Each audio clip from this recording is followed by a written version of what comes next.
Halo, ketemu lagi di kelas perpajakan dengan saya Dela Zanalia di kelas perpajakan. Jadi, kali ini kita akan membahas tentang pajak penghasilan ya. Jadi kita akan mengetahui tentang apa sih pajak penghasilan itu, siapa yang akan dikenakan oleh pajak penghasilan, terus bagaimana agar seseorang terhindar dari pajak penghasilan, apa saja syaratnya, terus apabila eee, pajak penghasilan ini apakah dikenakan hanya untuk wajib pajak orang pribadi kah atau badan juga bisa terkena pajak penghasilan? Nah, ini akan kita bahas di pajak penghasilan. Oke, lanjut. Nah, penghasilan. Oke.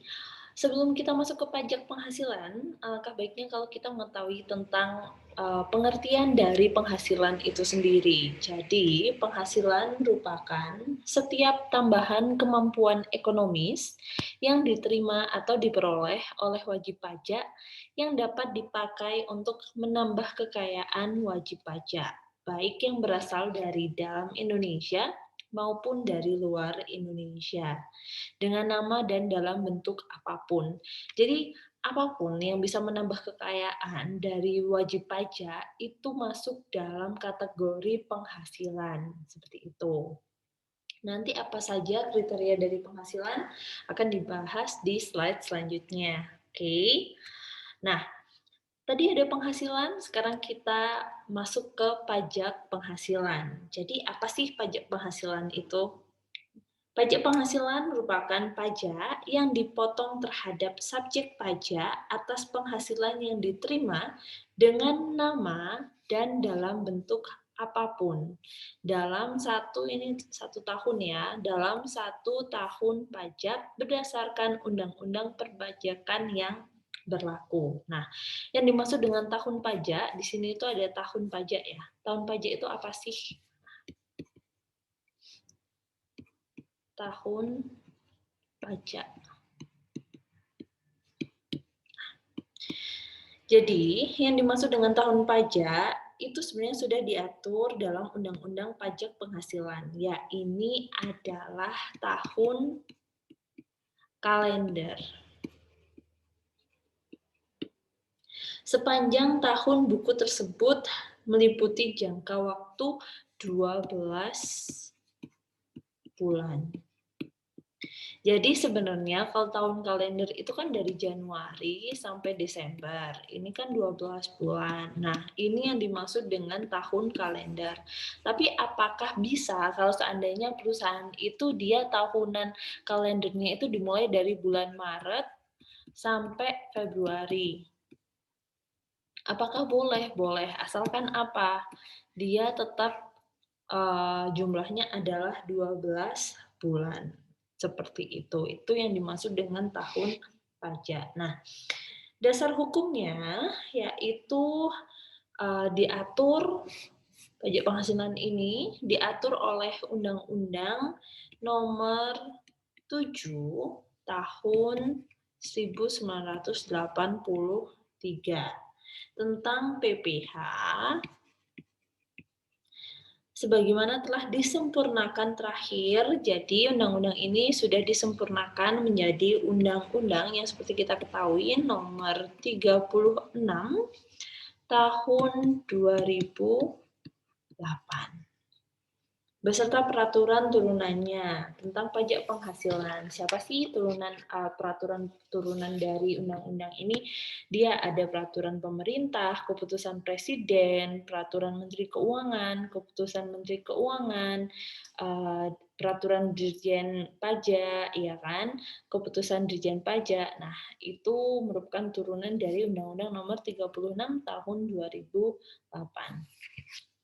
Kenapa yang dari awalnya dari Undang-Undang Nomor 7 Tahun 1983 sehingga disempurnakan lagi menjadi Undang-Undang Nomor 36 Tahun 2008? Karena ada beberapa alasan. Misal yang pertama untuk meningkatkan keadilan dalam pengenaan pajak, terus untuk memberikan kemudahan kepada wajib pajak, Terus untuk lebih memberikan kesederhanaan dalam administrasi perpajakan. Lalu untuk lebih memberikan kepastian hukum, konsistensi, dan transparansi. Dan yang terakhir adalah untuk lebih menunjang kebijakan pemerintah dalam rangka meningkatkan daya saing dalam menarik investasi langsung di Indonesia, baik penanaman modal asing maupun penanaman modal dalam negeri. Nah, sehingga disempurnakan menjadi Undang-Undang Nomor 36 Tahun 2008. Oke. Selanjutnya, nah, di pasal 2 ayat 2 Undang-Undang Nomor 36 Tahun 2008, di situ dijelaskan bahwa subjek pajak itu terdiri dari subjek pajak dalam negeri dan juga subjek pajak luar negeri. Selanjutnya, dijelaskan bahwa subjek pajak menjadi wajib pajak apabila telah menerima dan memperoleh penghasilan.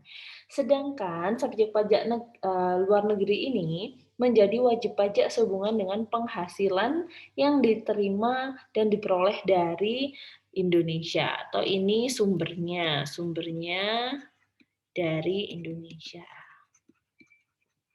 Nah, sedangkan yang ini apabila dia sudah mendapatkan penghasilan. Jadi kurang lebih seperti itu. Tapi akan dijelaskan lebih rinci lagi. Oke. Nah, subjek pajak dalam negeri. Oke. Menurut pasal 2 ayat 3 Undang-Undang Nomor 36 Tahun 2008, jadi di sini kan ada dalam negeri dan luar negeri ya. Nah, yang dimaksud dengan subjek pajak dalam negeri itu, yang pertama adalah orang pribadi yang bertempat tinggal di Indonesia. Jadi bertempat tinggal di Indonesia atau orang pribadi yang berada di Indonesia sekali lagi lebih dari 183 hari dalam jangka waktu 12 bulan berturut-turut. Ataupun orang pribadi yang dalam 1 tahun pajak, ya 1 tahun pajak berada di Indonesia dan mempunyai niat untuk tinggal di Indonesia. Nah, ini masuk dalam kategori subjek pajak dalam negeri. Lalu badan yang didirikan atau bertempat kedudukan di Indonesia. Oke, badan ini kan merupakan sekumpulan orang atau organisasi ya, yang merupakan kesatuan baik yang melakukan usaha maupun yang tidak melakukan usaha, yang meliputi perseroan terbatas, ada PT, perseroan komanditer, perseroan lainnya, lalu ada badan usaha milik negara, atau badan usaha milik daerah dengan nama dan dalam bentuk apapun. Bisa firma, kongsi, koperasi, terus ada dana pensiun, persekutuan, perkumpulan, yayasan, organisasi massa, organisasi sosial, bisa politik, dan maupun organisasi lainnya.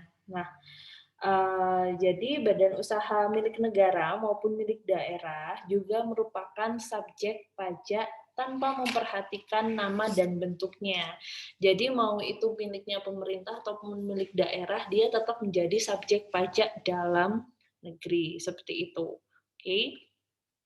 Lalu ada warisan yang belum terbagi sebagai satu kesatuan menggantikan yang berhak. Jadi selama warisan tersebut belum terbagi, otomatis dia menjadi subjek pajak dalam negeri. Nah, penunjukan warisan yang belum terbagi ini dimaksudkan agar pengenaan pajak atas penghasilan yang berasal dari warisan yang berpenghasilan tersebut tetap dapat dilaksanakan.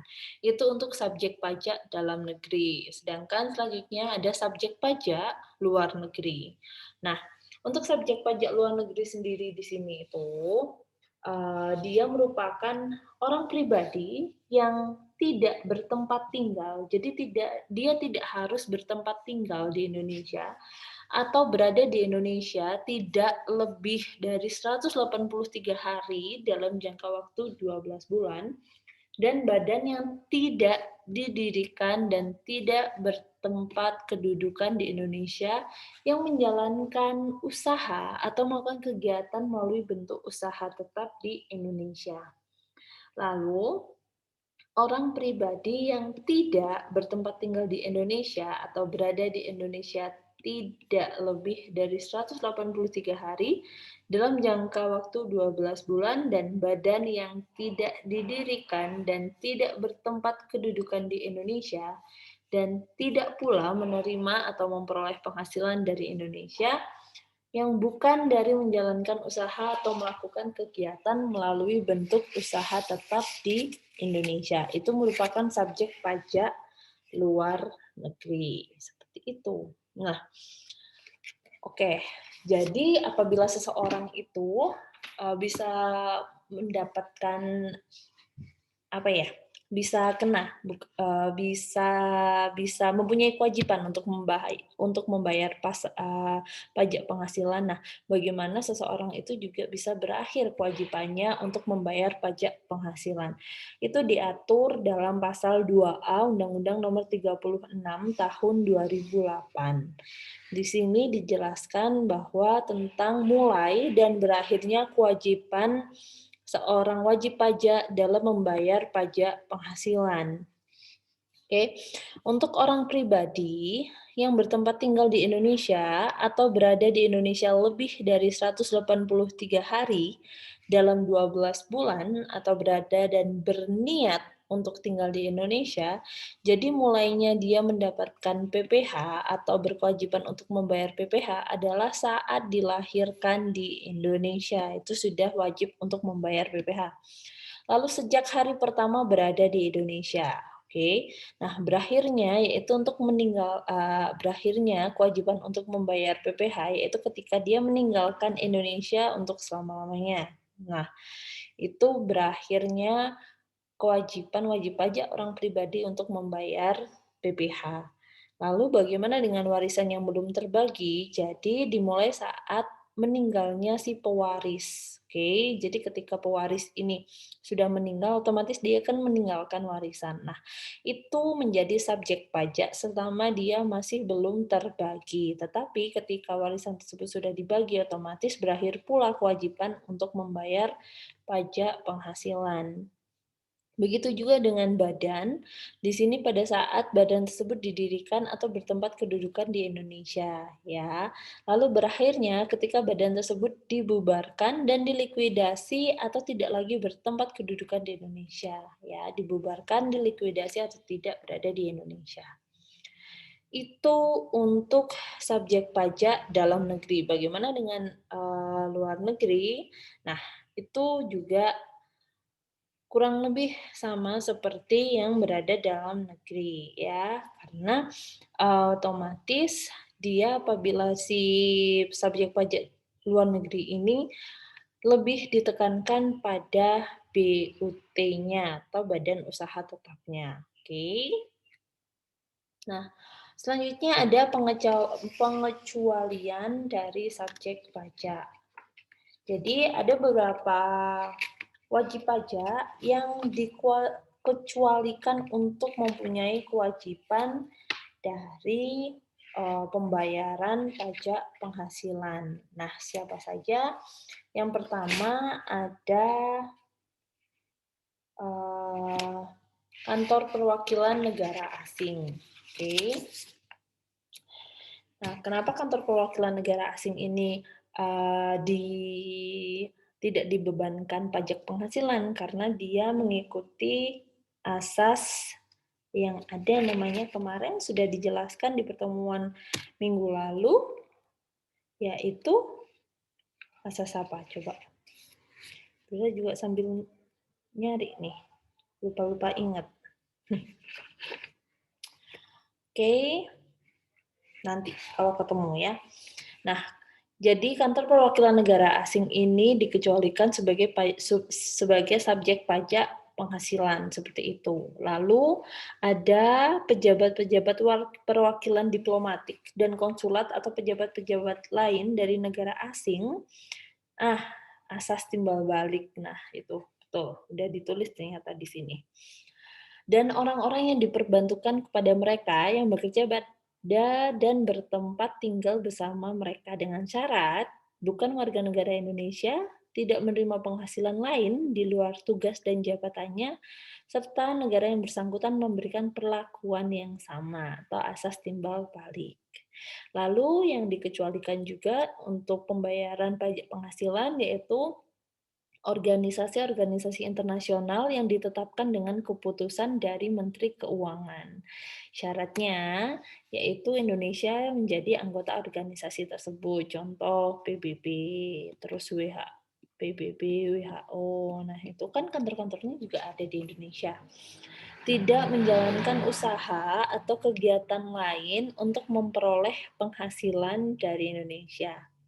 Lalu pejabat-pejabat perwakilan organisasi internasional yang ditetapkan tersebut itu memiliki syarat yang jelas bukan WNI dan di Indonesia itu tidak melakukan kegiatan usaha apapun untuk mendapatkan penghasilan dari Indonesia. Jadi bagaimana apabila seseorang dia bekerja sebagai konsulat di PBB, tetapi dia juga mempunyai butik di Indonesia, otomatis dia harus tetap membayar pajak penghasilan untuk butiknya, tetapi untuk tidak pekerjaannya sebagai di organisasi. Tapi apakah harus tetap dilaporkan? Harus tetap dilaporkan di SPT tahunannya, seperti itu. Nah, lalu objek pajak penghasilan. Apa saja yang menjadi objek pajak penghasilan? Nah, penghasilan ini sudah diatur dalam pasal 4 ayat ya, bukan hayat. Suka tipu. Ayat 1 Undang-Undang Nomor 36 Tahun 2008. Ya, yang jelas pertama adalah imbalan yang berkenaan dengan pekerjaan atau jasa yang dilakukan. Bisa gaji, upah, tunjangan, honorarium, komisi, bonus, uang pensiun, atau imbalan dalam bentuk lainnya. Nah, ini masuk dalam objek pajak. Lalu ada hadiah dari undian atau kerjaan atau kegiatan atau juga penghargaan. Jadi hadiah ketika kalian melakukan pekerjaan terus mendapatkan hadiah itu masuk dalam objek pajak. Lalu jelas laba usaha. Lalu ada keuntungan karena penjualan atau pengalihan harta.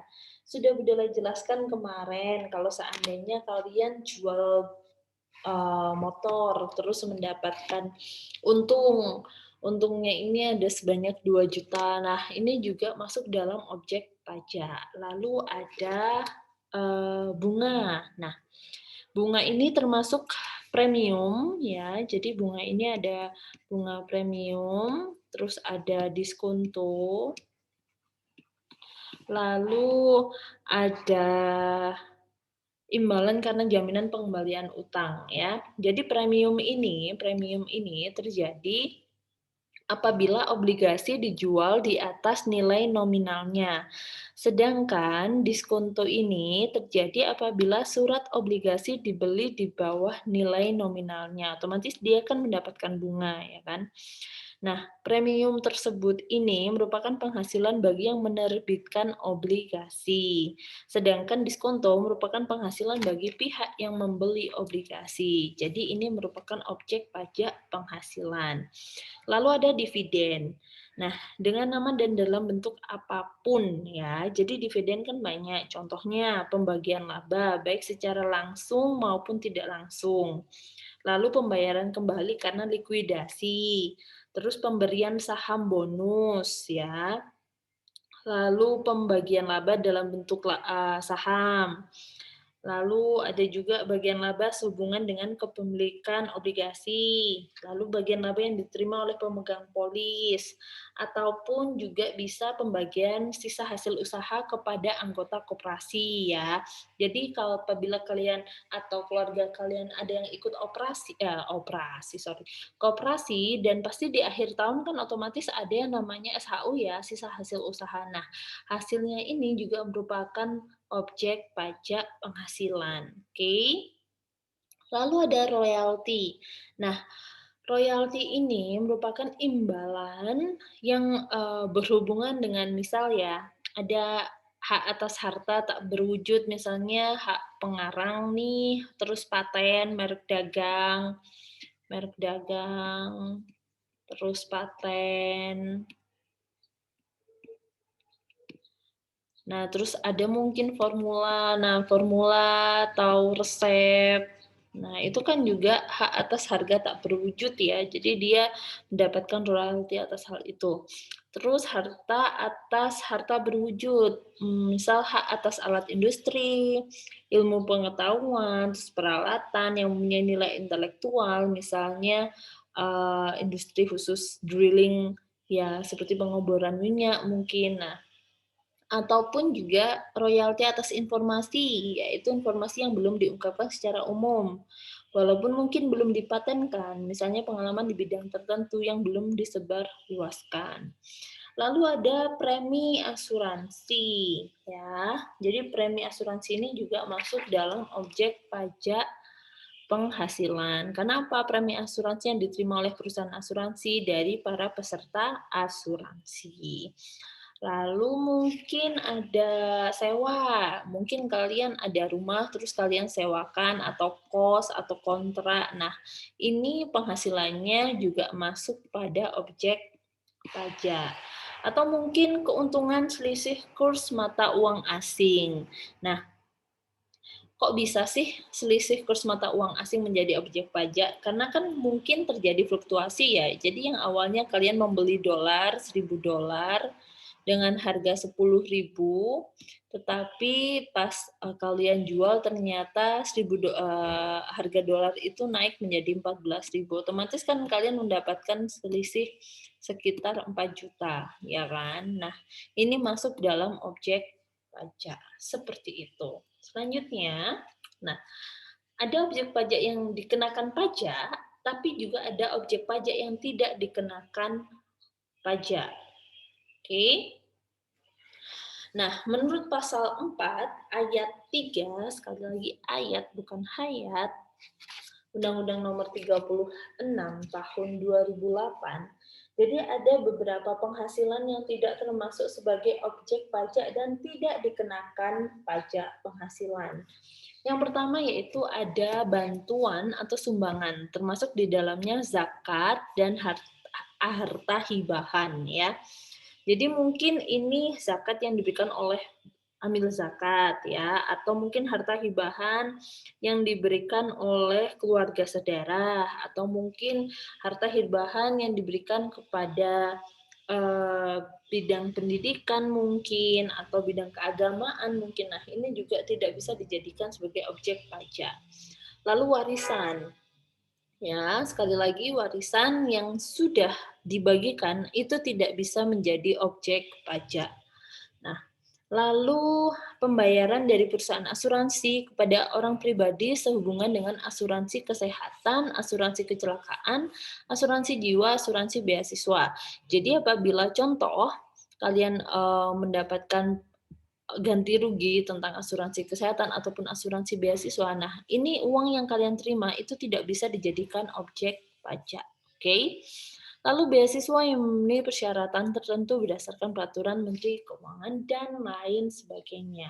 Jadi, itu merupakan apa saja jadi objek pajak yang tidak dikenakan pajak penghasilan.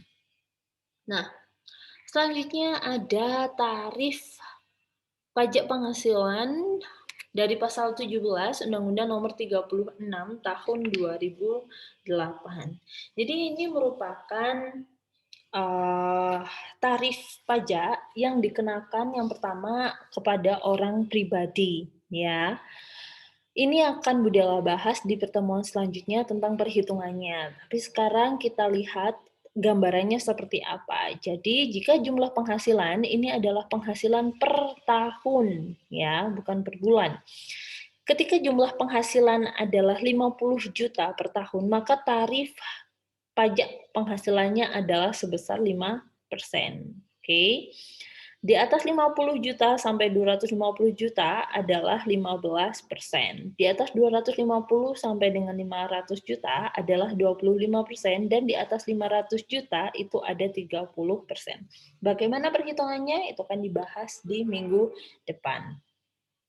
Lalu untuk tarif tunggal pajak penghasilan wajib pajak badan dan juga badan usaha tetap, ya. Ini untuk orang pribadi, dia kan ada tarif progresif ya, jadi semakin banyak penghasilannya, maka semakin tinggi pula pajak yang akan dikenakan.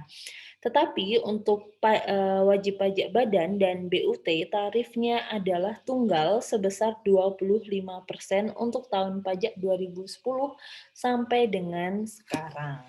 Oke, itu adalah beberapa bahasan tentang pajak penghasilan. Jadi kita seperti punya gambarannya ya, apa yang akan kita bahas minggu depan. Jadi kalau hari ini kita lebih ke teoritisnya, sedangkan minggu depan kita akan masuk ke perhitungan bagaimana cara menghitung pajak penghasilan. Oke, itu saja dari saya. Kurang lebihnya saya mohon maaf. Kita ketemu lagi minggu depan di perhitungan pajak penghasilan. Terima kasih atas atensi dan partisipasinya. Saya akhiri. Wassalamualaikum warahmatullahi wabarakatuh.